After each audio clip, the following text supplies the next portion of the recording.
When I opened the trunk of my husband's SUV to get the coat he had forgotten last night, what fell at my feet wasn't the coat, but a lace lingerie set from his mistress, from Victoria's Secret. I didn't scream. Instead, I prepared a gift box and sent it to his mistress's parents' house, turning their Christmas into complete chaos. Boston in December always carries a beauty all its own.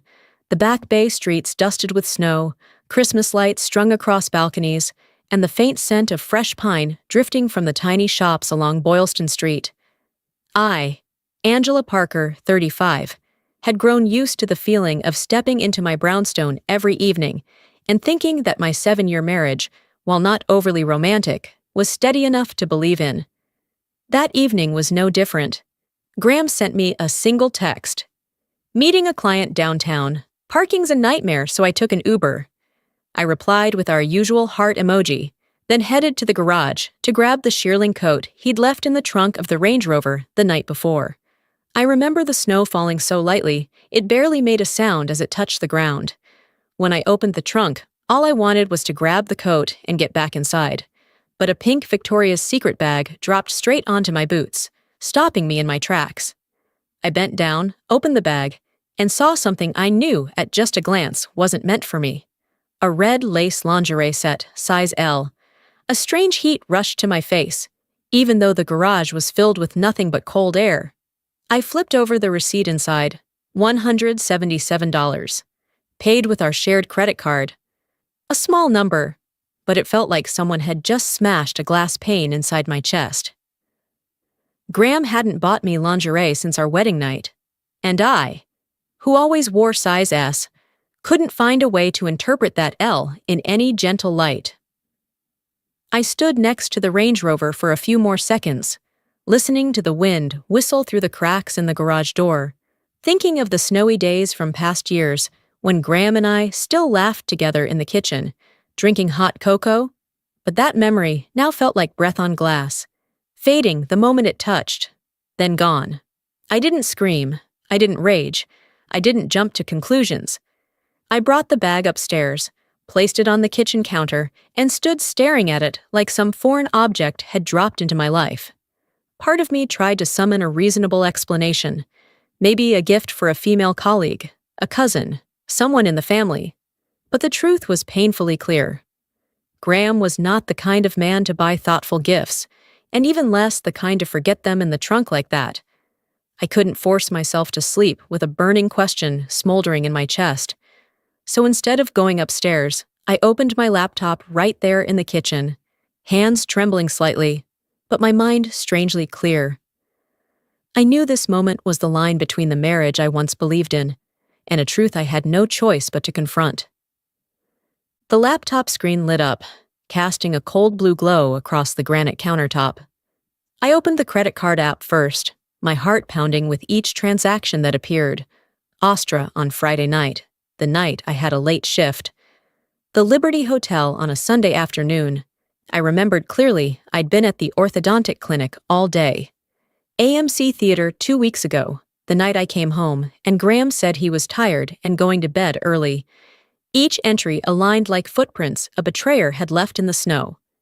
I didn't stop. I opened Graham's Google timeline, something I never imagined I'd need to check. The tiny green dots mapped out each route with chilling precision. To Astra, to the Liberty, to AMC, over the past 4 months. Not a single outing missing, not a minute off. But the hardest blow came when I opened his TikTok, the app he scrolled through every night before sleep. This time, the entire recent video list was filled with short yoga clips from a young woman, Sienna Hartley, 27, a trainer at a studio in Seaport. She smiled, stretched, twisted her body, while the recently viewed section plainly stated, viewed 47 times. I placed a hand over my chest, as if someone had just gripped my heart and squeezed. Still no screaming, no anger, just the truth rising like steam hitting cold air. I took a deep breath, steadying my trembling hands as I carried out each step. I took screenshots of every transaction, downloaded the PDF of our bank statement, saved the Google timeline, and exported his TikTok history file by file. Everything went into a new folder named December Evidence, a name colder and more painful than any words I could have said. By the time I saved the last file, it was nearly midnight, but I no longer felt sleepy. What I felt was awake. And I knew one thing. Every layer of dust that had covered the truth these past months was being swept away, piece by piece. 3 days later, on Friday evening, Graham put on his coat and said in that familiar tone, "Important client meeting. I'll probably be home late." Those words, if spoken a few months ago, I might have believed without question. But now, each syllable sounded like rotted wood. One gentle touch, and it would all fall apart. When the door closed behind him, I stood for a moment in the dim living room, listening to the Boston wind whistling through the cracks, as if it were urging me to act. I grabbed my keys, pulled on my coat, and drove the Subaru Outback out of the garage. He was taking an Uber, which meant I knew exactly which car to follow without being noticed. I kept a distance of 2 or 3 cars, not close enough to draw attention, but close enough to spot the soft blue glow of the Uber ahead. Snow fell lightly, and the roads were slick, but every sense in me felt more awake than ever. The Uber turned onto Charles Street, lined on both sides with elegant Georgian brick houses, and finally stopped in front of a place I never expected to see under these circumstances, the tiny cafe in Beacon Hill, where Graham had knelt to propose to me 12 years ago. I slowed down and parked across the street, the blinking turn signal reflecting off the thin layer of snow. Through the fogged-up window, I saw Graham step out, brush snowflakes from his coat, and stand waiting. And just 2 minutes later, Sienna appeared, young, glowing, wrapped in a beige wool scarf. She ran toward him, threw her arms around his neck, and Graham tilted his head and kissed her. Naturally, gently, as if it were something he had done 1,000 times before, in front of me. I didn't cry out. I didn't burst into tears. I simply raised my phone, opened the camera, and recorded exactly 30 seconds. Every touch, every smile, every intimate movement that was supposed to belong only between husband and wife. When the video ended, I set the phone down on the passenger seat. I didn't watch it again. My hands didn't tremble. I simply turned the car around and drove off, slowly rolling down the little hill of Beacon Hill, where the old-fashioned street lamps cast warm light over the fresh snow. I left in silence. And yes, not a single tear fell. Because I understood, it was time I stopped crying over things someone else had deliberately broken. When the Subaru pulled into the garage and the engine cut off, the silence in the house felt colder than the Boston wind outside. I stepped inside, took off my gloves, and paused in the hallway, as if my body needed a few seconds to adjust to a new reality. My husband was cheating on me, and I had seen it with my own eyes. But the part of me that had endured his indifference all these years, the steady, quiet part, pushed me forward. I walked straight to the bedroom, opened our shared closet, and immediately began rifling through the row of jackets. I knew Graham had a habit of hiding important things in his blazer pockets, the kind he wore only for major meetings or upscale events. I pulled out each one, checked every pocket. And in the navy blazer he wore least, I heard the faint metallic clink as I reached into the inner pocket. It was a small silver key, the kind used for filing cabinets, and I knew I had just touched something Graham never wanted me to find. The locked cabinet sat in his home office, tucked by the window wall, the room he always kept closed with a "Don't come in, I'm working" excuse. In 7 years of marriage, I had never opened it. But this time, I slid the key into the lock, turned it, and the door swung open as if it had been waiting for this moment. Inside was a thick file bundle tied with an old rubber band. When I pulled it out, the first page made me freeze. G.H. Realty Holdings, LLC. Owner, Graham Parker. No co-owner, no mention of my name, no explanation. I laid the file on the desk and began photographing each page with my phone. Business license, tax filings with the state of Massachusetts, operating reports. Everything was immediately sent to Mia with a short message. "Can you check this for me? As fast as possible." The following pages were bank statements, Multiple payments ranging from a few thousand to tens of thousands of dollars, all marked commission, private income, funneled into an account I had never seen. My heart pounded when I reached the page stamped in bright blue ink. Deposit, $100,000, 1 Dalton Residences. Beneficiary, Sienna Hartley. My hands turned ice cold. Not from winter, but because that name, the one I had only known through TikTok, through 47 views, was now tied to the down payment for a penthouse worth over $1 million. My phone buzzed just as I was staring at Graham's signature on the contract. Mia was calling, her voice low and grave. Angela, I checked. This is a shell company. He created it just to hide money from you. And that $100,000 deposit? It's undeclared income. He never reported it to the IRS. I closed my eyes for a second, not to cry, but to affirm that everything I was seeing, everything I had just uncovered, was the true portrait of the marriage I had clung to in denial for the past 7 years. I opened my eyes and saw the phone still lit up. Mia was still on the line. She stayed quiet for a few seconds, then added, in a tone I had never heard from her before, equal parts fury and pity, Angela, there's one more thing, and I think you need to hear it. I leaned against the desk, feeling like my body had to steady itself to keep from collapsing. Mia spoke slowly, as if every word needed to be placed just right. Last year, Graham was reprimanded by his former firm for accepting under-the-table commissions directly from clients. In Massachusetts, that's a serious violation. He almost got fired and nearly lost his brokerage license. I stood frozen. He had told me it was just a misunderstanding with a client, and I had believed him. Believed all of it. Believed it so fully, I never asked a second time. Mia took a deep breath and continued, as if opening the second door to truth. And one more thing. 6 months ago, a former colleague of Graham's sent an anonymous email to you. I just found it in your spam folder. The message said, Graham is not honest. Watch the joint account. I had to sit down on the chair next to the desk.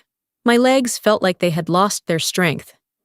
I remembered then, my Gmail had been overwhelmed with spam from the PTA and clinic ads. Maybe I had skimmed past the email without reading closely. Or maybe I had just trusted my husband too much to suspect anything at all. A chill ran down my spine like a fine electric thread. Not from the Boston winter, but from a realization arriving far too late. This marriage hadn't just begun to crack. It had been rotting from within for a long time. I just hadn't seen it. The layers of lies, the hidden money, the sweetly crafted excuses, all of it had built a thick wall I'd been living beside for 7 years without even knowing. And now, brick by brick, that wall was collapsing, exposing a raw truth I could no longer ignore. Not even for another second. But the strangest thing was, I didn't collapse. I didn't run to confront him. I didn't wake Graham in the middle of the night. Instead, a chilling calm took over me. The kind of calm only those who have been betrayed to their core can possess. I knew I had to stay silent, so I could prepare. For the next 3 weeks, I lived a double life. By day, I smiled and chatted, decorated the Christmas tree in the living room, hung every ornament Graham liked. I cooked dinner as usual, even joined him at church on Sundays, sitting hand in hand beneath the warm yellow lights, like a happy couple. He had no idea I knew everything. He saw nothing in my eyes but the practiced normalcy I rehearsed in front of the mirror each night. I played the part so well that even I sometimes felt a strange awe at myself. And beneath every fake smile, I silently laid the groundwork for my own nuclear strike. One evening, I knocked on the door of my neighbor, a woman who lived just 1 unit over, who used to work as a freelance UPS driver. When I told her I wanted to borrow her old UPS uniform, she looked at me curiously, but still handed over the neatly folded brown outfit. I just smiled and thanked her, offering no further explanation. Then came the gift box. I ordered an elegant box from a handcrafted shop in South End. Ivory white, gold trimmed, tied with a shimmering golden ribbon. I placed the red lace lingerie, Graham's gift for Sienna, at the center of the tissue paper. Finally, I wrote a card on red silk paper. Sienna, you left this in my husband's car. Merry Christmas, Angela. My handwriting was soft, rounded, polite, so neat that no one could read it and think I was trembling or angry. To make sure everything would be recorded, I ordered a mini wearable camera online, the kind that turns on with a simple tap. It was the size of a button, capable of recording both audio and HD video. Once it arrived, I clipped it to my sweater, looked in the mirror, and checked the angle. Nothing would be missed, not even the smallest expression. The final task, the most crucial, I assigned to Mia. She drafted the full divorce paperwork with lethal clauses, giving me 75% of our assets, including the brownstone in Back Bay, all joint holdings, and the right to request a forensic audit of Graham's hidden funds if he refused to sign. When Mia sent the draft, I read every line, every clause, leaving no detail untouched. For the first time in years, I felt like I was reclaiming the autonomy I had surrendered to my husband without even realizing it. 3 weeks passed like this, a double life. On the outside, I was the sweet wife preparing for Christmas. On the inside, I was a woman constructing, brick by brick, the most precise revenge of her life. Just when I thought I had every card in my hand, an unexpected detail emerged, not from Graham, but from Sienna herself. That night, as I lay on the sofa reviewing footage from the mini camera, my phone suddenly lit up with a notification from Instagram. I didn't follow Sienna, but her account was public, and when her avatar popped up under Suggested, I instinctively tapped it. The first photo made me sit upright.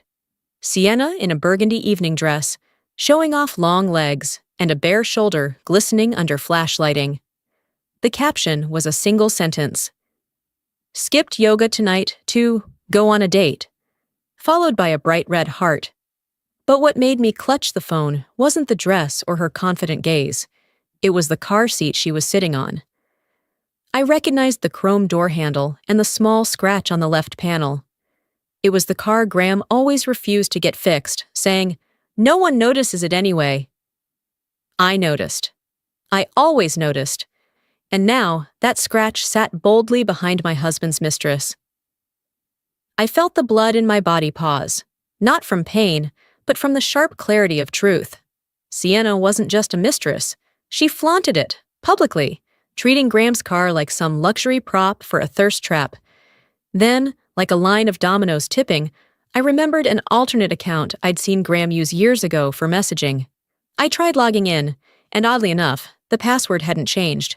In the trash folder, I found a few deleted messages, not yet permanently erased. One was from Sienna. "Is your favorite penthouse still available? If everything goes well, I'll move in early next year. I told you, beautiful women deserve generous men." I leaned back in my chair, hands slightly trembling, not from shock, but from the sheer disgust blooming in my chest. Graham hadn't just betrayed me. Sienna was using him, like a designer wallet, and she knew exactly what she was doing. Curious, I kept digging and discovered her yoga studio, the one Graham always praised as energetic and welcoming, was in financial trouble, 3 months deep in losses due to low attendance. An anonymous review under 1 star read, "She flirts with any man with money. It's exhausting to watch." I sat quietly in the living room, golden light reflecting off the window glass and snow falling outside on Beacon Hill. The truth became clearer than the surface of the Charles River at dawn. Sienna wasn't a victim. She wasn't deceived by Graham. They were using each other, and I was the only one who hadn't realized I was standing in the middle of a transaction dressed up as romance. And in that moment, I knew my revenge plan wasn't just right. It was more necessary than ever. So when Christmas night arrived, everything was ready, like a stage I had quietly directed from the shadows. At exactly 7:30 p.m., I dressed in the deep brown UPS uniform, pulled a knit cap down low over my face, clipped the mini camera to my lapel, and checked the battery one last time. From afar, I looked into the mirror and barely recognized myself, Not Angela Parker, the gentle orthodontist, but a woman who had walked through pain and emerged with power. I drove the Subaru Outback out of Back Bay, past the crowds heading to church along Boylston Street, and turned toward Newton. The houses there glowed brightly with wreaths on doors, string lights wrapped around white fences, and I could spot the Hartley house immediately by the cluster of parked cars along the curb. I parked a short distance away, turned off my headlights, took a deep breath, and picked up the elegant gift box. Ivory, gold-trimmed, tied with a golden ribbon shimmering under the porch lights. I walked up the steps and knocked twice. Within seconds, the door swung open, and a kind-looking older woman appeared. Mrs. Doris, Sienna's mother. She wore a scarf and still shivered lightly in the cold, smiling warmly. "It's freezing. Come inside, sweetheart. No need to stand out here." I bowed slightly, keeping my voice low and curt like a professional delivery person. "Just dropping off a package that needs a signature, ma'am." But she stepped aside, inviting me in. And as I entered, warmth rushed over my face. The living room glowed with Christmas lights, a tall tree by the window, the scent of roasted turkey and apple pie filling the air. The long dining table in the center was set for 14. Grandparents from Rhode Island, aunts, uncles, siblings, kids passing around candy. No one suspected who I really was. To them, I was just a UPS driver with a late delivery. One of Sienna's cousins laughed and called out, "Another yoga student gift for Sienna. She's famous this year." I offered only a polite smile, stepped up to the table, and placed the gift box beside the golden turkey and pie. The ribbon shimmered under the lights, making the box stand out like a luxurious present from an anonymous admirer. No one knew that inside was not a gift. It was the truth. A truth powerful enough to blow this cozy dinner apart. I stepped back slightly, keeping my eyes steady beneath the pulled-down beanie and high-collared UPS uniform. Mrs. Doris walked over, wiping her hands on a red apron embroidered with snowflakes, smiling gently as she untied the golden ribbon and lifted the lid of the box, completely unaware that her life was about to change course.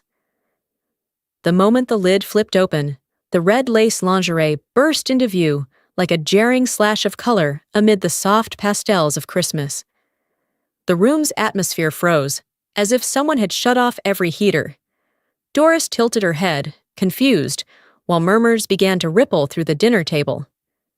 Then the card slid out of the tissue paper, landing on the table with a softness that echoed like a gunshot. Mr. Hartley, Sienna's father, picked it up and read aloud, his voice catching at the final line. "Sienna, you left this in my husband's car. Merry Christmas, Angela Parker." A second of silence shattered, as he stood abruptly, his chair crashing to the floor behind him. "Sienna, what is this?" Sienna, seated at the far end of the table, went pale as if drenched in ice water.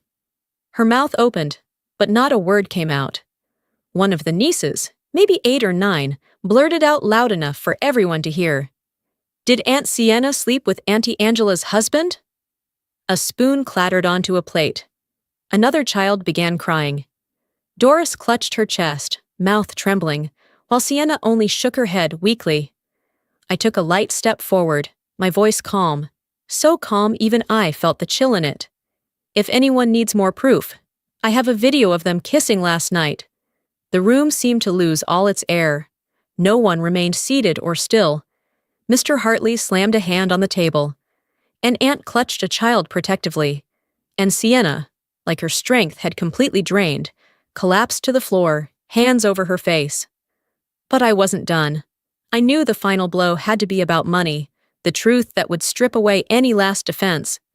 I looked directly at Mr. and Mrs. Hartley and said very slowly, "The one Dalton penthouse your daughter's about to move into was bought with illegal money." Doris let out a strangled sob, her body folding forward as if she couldn't breathe. Mr. Hartley stared at his daughter with a look I would never forget. Pure, absolute disappointment. No one told me to leave. No one said another word. They didn't have to.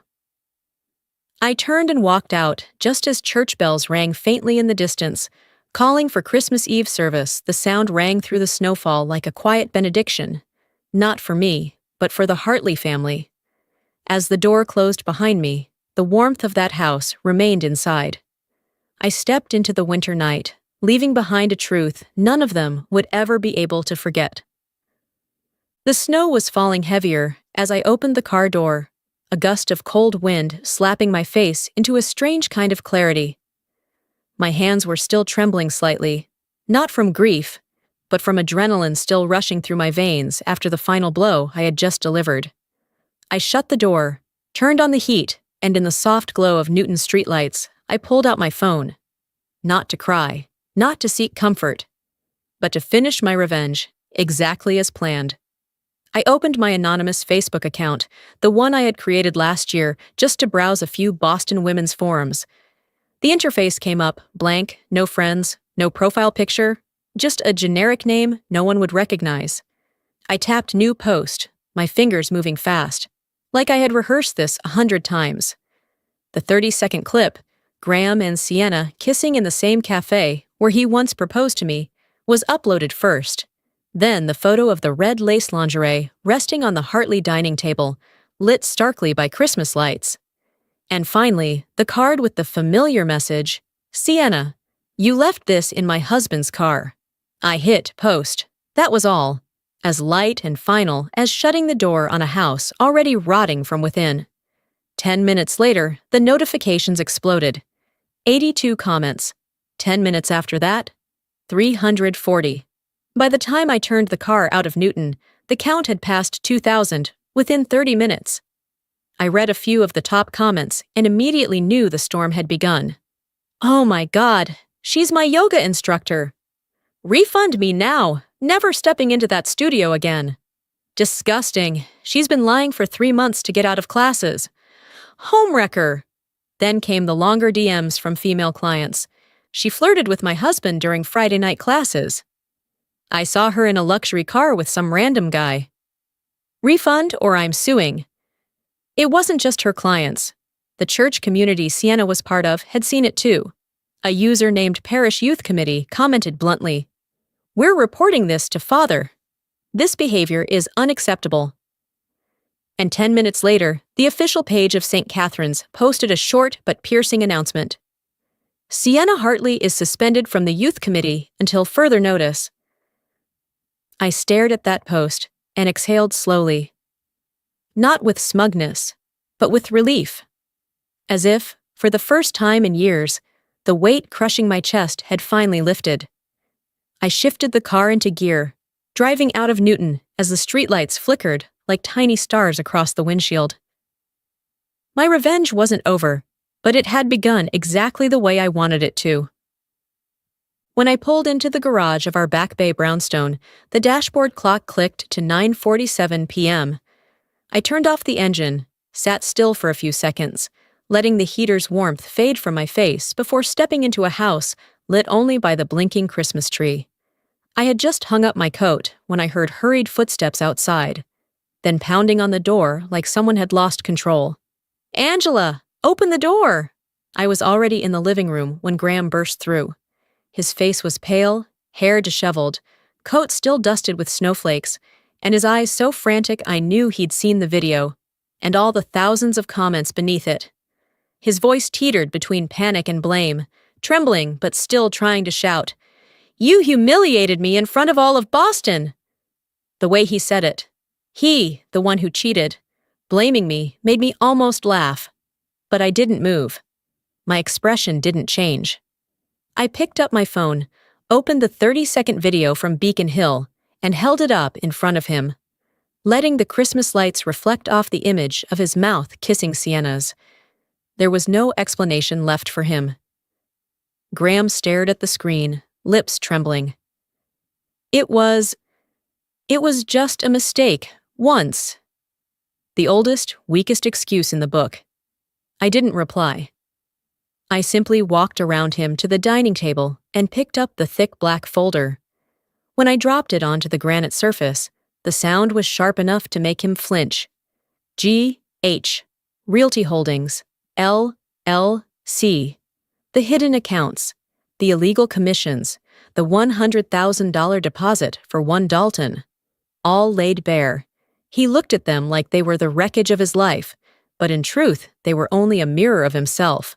I pulled out a chair, sat across from him, and slid Mia's divorce agreement in front of him. My voice was calm, so calm it made the room feel colder. Sign, or tomorrow morning, the IRS and your brokerage get this entire file. Graham turned ghost white. He looked at me like he hoped I might still show mercy, but every drop of trust, love, and patience had left me long ago. At the moment, I saw him kiss another woman in the cafe where he once proposed. His hand shook violently as he picked up the pen. His signature slanted wildly, like the final thread of a marriage snapping apart. When he set the pen down, a defeated sigh escaped his throat, small but heavy, like surrender. I picked up the signed contract, looked at him for one long second, and then signed my name at the bottom. The ink soaked into the paper as gently as falling snow. I looked up and spoke the final words, the end of a 7-year marriage and the beginning of my freedom. Merry Christmas, Graham. I folded the divorce agreement shut, the soft rustle of the paper echoing like a final period at the end of a long, painful sentence. Graham stood frozen in the living room, his face twisted more by fear than remorse. And I, for the first time in 7 years, felt a stillness within me, like I was simply listening to the sound of snow falling outside the window. But the world outside wasn't still. It began to collapse, precisely along the lines where the truth had been buried. The news spread as fast as a winter storm. While I sat on the sofa sipping hot cocoa, the first post appeared on my feed. A woman from Newton asking if anyone had a temporary room for Sienna Hartley because her parents kicked her out into the 27-degree Fahrenheit night. The Hartleys had thrown her out that very night, allowing her nothing but a small handbag. They didn't yell. They were disappointed. And sometimes, disappointment hits harder than rage. Just hours later, a photo was posted on Yelp, the glass door of Sienna's Seaport Yoga Studio, now covered in white paper, with a scrawled message, "Temporarily closed. No formal announcement needed." The moral scandal had spread, clients demanding refunds, and other women came forward with troubling accounts, enough to shut the studio down for good. By the next afternoon, my phone buzzed nonstop. Mia sent a link from the Massachusetts real estate notary system. The one Dalton penthouse contract had been voided. The listed reason: unverified source of funds, suspected illegal activity. I stared at that line longer than I needed, not because it shocked me, but because it confirmed what I'd known from the start. Truth carries more weight than any lie. And Graham? The consequences came fast, like snow melting under the morning sun. A longtime client posted, "We've ended our partnership with Graham Parker. Our company values trust." Then came the second client. Then the third. Finally, his brokerage issued an internal memo. Graham had been terminated for non-transparent conduct, damaging to company reputation. Boston is smaller than it seems. Rumors spread faster than the wind on the Charles River. Within a week, no one wanted to do business with Graham, even those who once called him the best broker in Back Bay.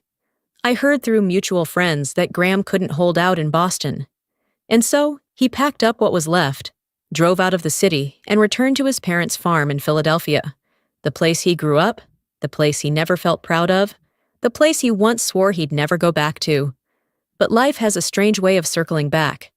Those who betray to climb higher often return to where they started. As for me, I simply stood on my balcony, watching the city lights flicker against the windowpane, and embraced one simple truth. Consequences don't need to be pushed. They find their way to the right people. And as I looked at the quiet stillness of the house that day, I realized something more important. Everything was shifting, not toward Graham anymore, but toward me. In the weeks that followed, life didn't just return to normal. It got better in ways I had never imagined. One Monday morning, while I was reorganizing treatment schedules at the clinic, the hospital director walked in with a thick folder and a warm smile. "Angela, we'd like to promote you to head of aesthetic dentistry." I froze for a moment. It wasn't pride I felt, but the sense of finally being seen, after so many years standing silently behind my husband's career.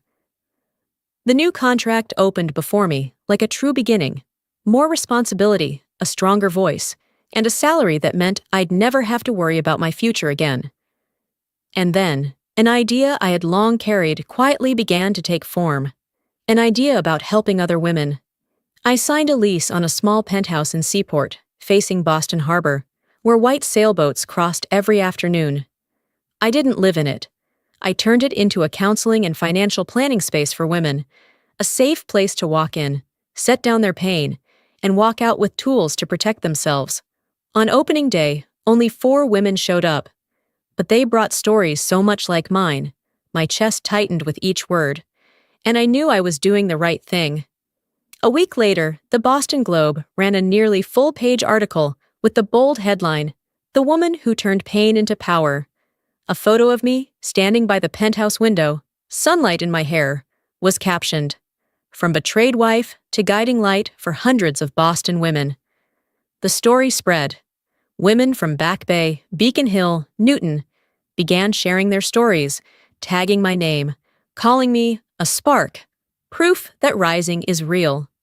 The voice we need in this era. I never saw myself as a role model. But as I walked through hospital corridors, led small workshops, and facilitated support groups I had started, the way they looked at me reminded me of something simple, yet powerful. I had survived.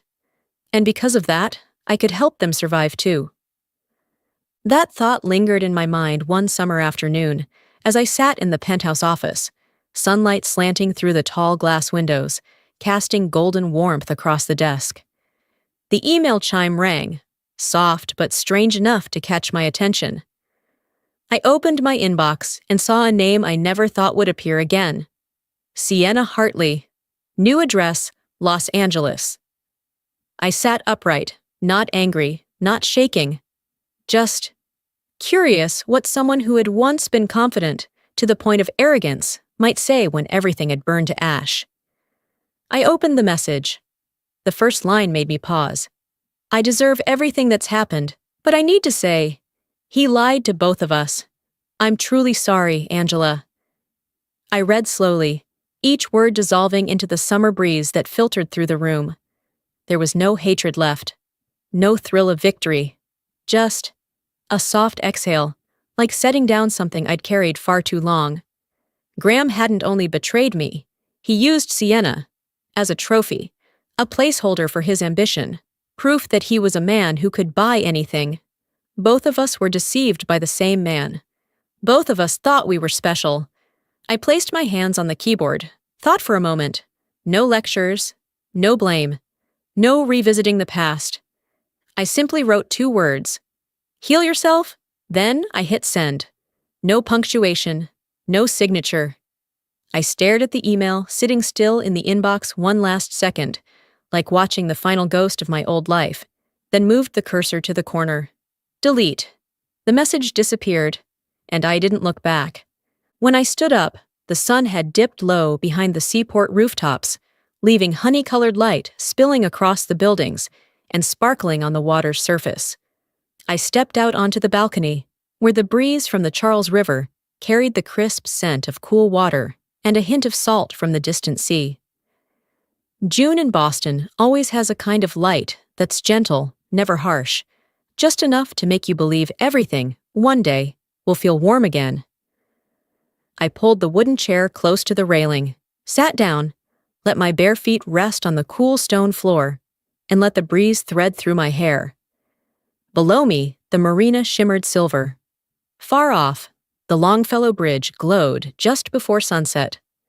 Boston had never looked so beautiful, or maybe I had never seen it through eyes that were finally, fully free. I opened the mini bottle of champagne I'd chilled earlier, poured it into a clear glass. The golden bubbles fizzed, then faded, catching the evening light like tiny stars floating on water. I raised my glass to eye level. The sunset hit the rim, then reflected off my face, like a signal that the old chapter had finally closed. I didn't toast the past. I didn't toast Graham. I toasted myself. The woman who walked through pain, destroyed no one, and simply returned the truth to where it belonged.